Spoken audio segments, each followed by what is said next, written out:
UP TET 2021 के upper primary के paper में कौन कौन से ऐसे प्रश्न हैं जो कि विवादों के घेरे में हैं, जिसका उत्तर ऑफिशियल आंसर की में पीएनपी के द्वारा बदला जा सकता है या फिर अभ्यर्थियों को कॉमन नंबर दिया जा सकता है। इसके रिगार्डिंग इस वीडियो में डिटेल में चर्चा होगी। अगर आप यूपी टेट 2021 के प्राइमरी लेवल में विवादित प्रश्नों को जानना चाहते हैं और विद प्रूफ, तो इस वीडियो के डिस्क्रिप्शन में जाइए। प्राइमरी लेवल के विवादित प्रश्नों का एक डेडिकेटेड वीडियो का लिंक आपको मिलेगा। इस वीडियो के समाप्त होने के बाद से आप इस वीडियो का डिस्क्रिप्शन जरूर चेक करिएगा। चलिए दोस्तों, इस वीडियो को शुरू करते हैं। नमस्कार दोस्तों, मेरा नाम है नीरज और आप देख रहे हैं करियर बिट यूट्यूब चैनल। अगर आप इस चैनल पर पहली बार विजिट कर रहे हैं तो इसको सब्सक्राइब करते हुए बेल आइकन को प्रेस करना ना भूलें। पहला विवादित प्रश्न मैं हिंदी से लेना चाहूंगा। आप स्क्रीन पर देख पा रहे होंगे, हिंदी साहित्य के इतिहास के संबंध में modern vernacular literature of Hindustan किसने लिखा है? पीएनपी ने इसका उत्तर ऑप्शन नंबर 4 गारसा द तासी को माना है, जबकि इसका सही उत्तर होगा option number 1 George Abraham Gierson. आप स्क्रीन पर उस पुस्तक को देख पा रहे होंगे, the modern vernacular literature of Hindustan, और इसके नीचे इनके राइटर का नाम लिखा है। आप स्क्रीन पर देख सकते हैं, जॉर्ज अब्राहम गियर्सन।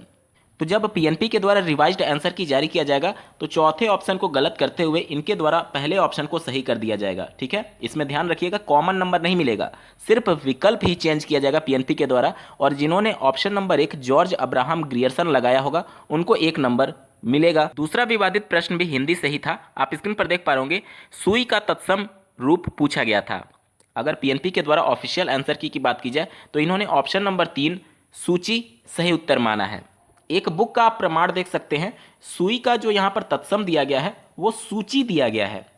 जिस बुक का मैं अभी आपको प्रमाण दिखा रहा था उसमें च में बड़ी की मात्रा थी, सूची। ठीक है, लेकिन पीएनपी ने जिसको उत्तर माना है वो इसे माना है सूची, च में छोटी की मात्रा है। तो अगर आप चाहें तो इस पर आपत्ति दर्ज करा सकते हैं। बात करेंगे अगले विवादित प्रश्न की, जो कि सोशल साइंस सेक्शन से जुड़ा हुआ था। आप स्क्रीन पर देख पा रहे होंगे, प्रथम राष्ट्रीय खेल कहां आयोजित हुए, ये प्रश्न पूछा गया था। ये प्रश्न वर्ष 2017 में भी विवादित था। पीएनपी ने इस बार इसका उत्तर ऑप्शन नंबर 1 नई दिल्ली दिया है, और वर्ष 2017 में भी इनके द्वारा पहले उत्तर नई दिल्ली दिया गया था, जिसे रिवाइज्ड आंसर की में इनके द्वारा बदल करके मुंबई कर दिया गया था। अब इसका एक्चुअल में उत्तर क्या होगा आप इसको समझ लीजिए। इंडियन नेशनल गेम के लिए जो ऑफिशियल वेबसाइट है उस वेबसाइट से ये सूचना प्राप्त की गई है। आप स्क्रीन पर देख पा रहे होंगे, पहले जो नेशनल गेम थे उनका नाम था इंडियन ओलंपिक गेम्स।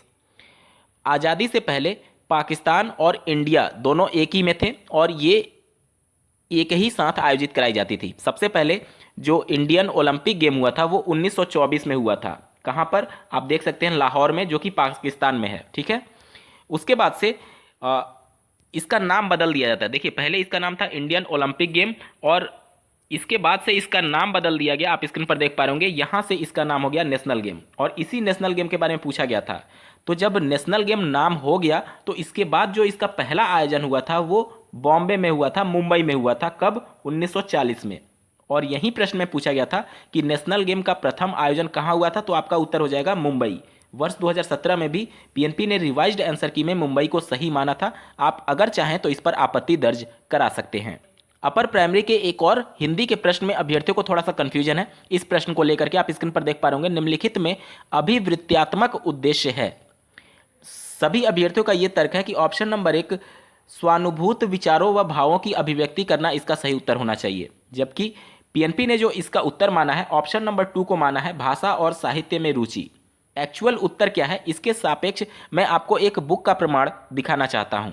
आप एक बुक को देख पा रहे होंगे, भाषा शिक्षण के उद्देश्य के बारे में यहाँ पर चर्चा की गई है और इसी बुक में इसके बारे में भी जानकारी दी गई है। आप स्क्रीन पर देखते रहिए।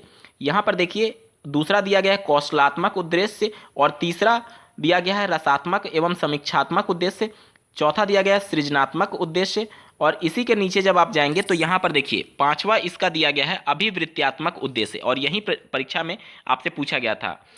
यहाँ पर देख लीजिए, भाषा शिक्षण के माध्यम से इसे संबंध में 2 उद्देश्य प्राप्त होती है। किसकी बात हो रही है आप ध्यान दीजिएगा, बात हो रही है यहाँ पर अभिवृत्त्यात्मक उद्देश्य की, और यहाँ पर कह रहा है कि उस उद्देश्य का तात्पर्य छात्रों में उपयुक्त दृष्टिकोण एवं अभिवृत्तियों का विकास किया जाए।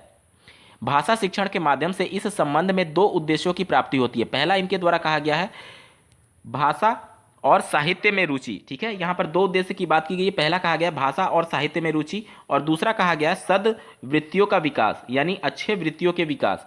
तो पहला ऑप्शन जो दिया गया भाषा एवं साहित्य में रुचि, यही उत्तर पीएनपी ने माना है और इस हिसाब से पीएनपी का उत्तर सही है। तो इस प्रश्न में पीएनपी के द्वारा जो उत्तर ऑप्शन नंबर 2 माना गया था, यही बुक में भी प्रमाणित चीजें मिल रही हैं कि यही उत्तर है और पीएनपी के द्वारा भी यही माना गया है। तो इस पर आपत्ति दर्ज कराने से कोई खास लाभ नहीं होगा। दोस्तों, यहां तक आपका अपर प्राइमरी में विवादित प्रश्नों के बारे में मैं आपको बता रहा था। अब प्राइमरी लेवल के कुछ प्रश्नों को लेकर के लगातार आप लोग के कमेंट आ रहे हैं कि क्या ये प्रश्न विवादित हो सकता है, क्या इस पर ऑब्जेक्शन किया जा सकता है। इन्हीं सब के रिगार्डिंग इस वीडियो में आगे हम लोग चर्चा करने जा रहे हैं। सबसे ज़्यादा जो कमेंट आप लोग के आ रहे हैं वो अंग्रेजी के 2 प्रश्नों को लेकर के आ रहे हैं। पहला प्रश्न है what is the meaning of captivated. ये एक पैराग्राफ बेस्ड क्वेश्चन था जिसमें एक जादूगर की बात की गई थी।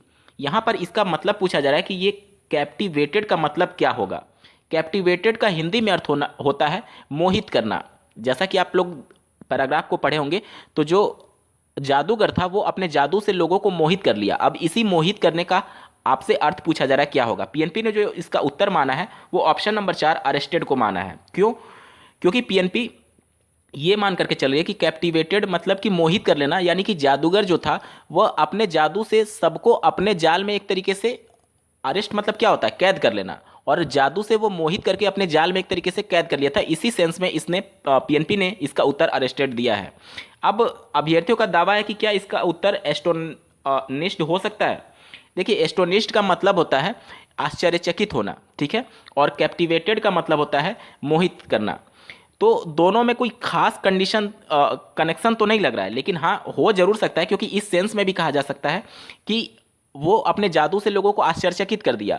मोहित होना यानी आश्चर्यचकित होकर भी वो मोहित हो सकता है, ठीक है। तो उस सेंस में इसका थोड़ा सा इससे रिलेशन हो सकता है, लेकिन जो सबसे ज़्यादा रिलेशन है वो अरेस्टेड से ही है, यानी कि मोहित होकर के वो अपने जाल में उन सबको, मतलब बोलते हैं ना कि जैसे मोह लिया, मोह लेने के बाद से बिल्कुल मतलब आप उसके में खो गए हैं, मतलब उससे घिर गए हैं, अरेस्ट हो गए हैं। तो उस सेंस में पीएनपी ने इसका उत्तर अरेस्ट दिया है, जो कि काफ़ी हद तक सही है। लेकिन इस बात से भी इनकार नहीं किया जा सकता कि एस्टोनिश्ड नहीं हो सकता, ठीक है। तो इस कंडीशन में इसके दोनों विकल्पों पर 50-50 चांसेस रहेंगे। हालांकि ज़्यादा चांसेस इसी के हैं जो कि पीएनपी ने उत्तर दिया है, लेकिन आप लोग अगर चाहें तो आपत्ति दर्ज करा सकते हैं। इस पर भी हो सकता है कि पीएनपी दोनों विकल्पों को सही मान ले। एक और प्रश्न को लेकर के आप लोग के कन्फ्यूजन आ रहे थे, ये भी पैराग्राफ उसी पैराग्राफ पर पेस्ट क्वेश्चन था। What is the meaning of spontaneous. यहाँ पर स्पॉन्टेनियस का मीनिंग पूछा गया था। देखिए, पैराग्राफ पर बेस होने की वजह से पैराग्राफ को पढ़ करके आपको इसका अर्थ बताना था। पैराग्राफ से भी यही बातें स्पष्ट हो रही थी कि लोग ताली बजा रहे थे, ठीक है, उसके ट्रिक से, उसके मैजिक से लोग आश्चर्यचकित होकर के ताली बजा रहे थे। अब देखिए, जब भी लोग मैजिक देखते हैं तो लगातार ताली नहीं बजाते हैं। जब एक पूरा मैजिक कंप्लीट होता है तो उत्साह में लोग ताली बजाते हैं, यानी उसका उत्साह वर्धन करते हैं, मतलब कि लगातार तालियां नहीं बज रही थी। यहाँ पर भी देखिए, अगर स्पॉन्टेनियस का अगर हम लोग शाब्दिक अर्थ देखें तो आप स्क्रीन पर देख पा रहे होंगे। देखिए, अचानक किया गया या घटित हुआ, या फिर आकस्मिक, या फिर अनियोजित, सहज रूप से होने वाला। तो यानी कि जहां पर भी अचानक से काम किया गया है उसके लिए स्पॉन्टेनियस का यूज किया गया है। अब देखिए, अभ्यर्थियों का जो दावा है कि ऑप्शन नंबर 3 होना चाहिए कॉन्टिन्यूअस। देखिए, ताली लोग लगातार नहीं बजा रहे थे। कॉन्टिन्यूअस का मतलब हो जाएगा कि ताली लगातार बजा रहे थे। देखिए, कुछ चीज़ों का उत्तर आपको पैराग्राफ पर ही मीनिंग निकाल करके आपको देना होता है, और पैराग्राफ के हिसाब से भी आपका हैपनिंग सडनली यानी अचानक की बात हो रही है, और जो मैंने आपको शाब्दिक इसका अर्थ दिखाया उसमें भी अचानक की बात हो रही थी। इस वजह से ऑप्शन नंबर 2 हैपनिंग सडनली आपका सही उत्तर होगा, और पीएनपी ने भी यही उत्तर दिया है। प्राइमरी के अंग्रेजी प्रश्न पत्र में ही एक और विवादित प्रश्न था जिसे आप स्क्रीन पर देख पा रहे होंगे। Who are the earliest known inhabitants of Antarctica आपसे पूछा गया था, जिसका उत्तर पीएनपी ने डायनासोर दिया हुआ है। देखिए, ये प्रश्न विवादित हो सकता है, क्योंकि अंग्रेजी के सिलेबस में अगर इस प्रकार के प्रश्न आ रहे हैं तो निश्चित तौर पर विवादित हैं, लेकिन आपको जो ऑफिशियल आंसर किया आएगा उसमें इसका उत्तर जो दिया गया है वही दिया गया रहेगा, ठीक है, इसमें कोई विवाद नहीं है। अगर आपको ये लगता है कि ये आउट ऑफ सिलेबस है तो ये पीएनपी खुद से मानती नहीं है इस बात को। पिछले कई वर्षों में यूपी टेट की परीक्षाओं में इस प्रकार से आउट ऑफ सिलेबस के मामले प्रकाश में आए हैं।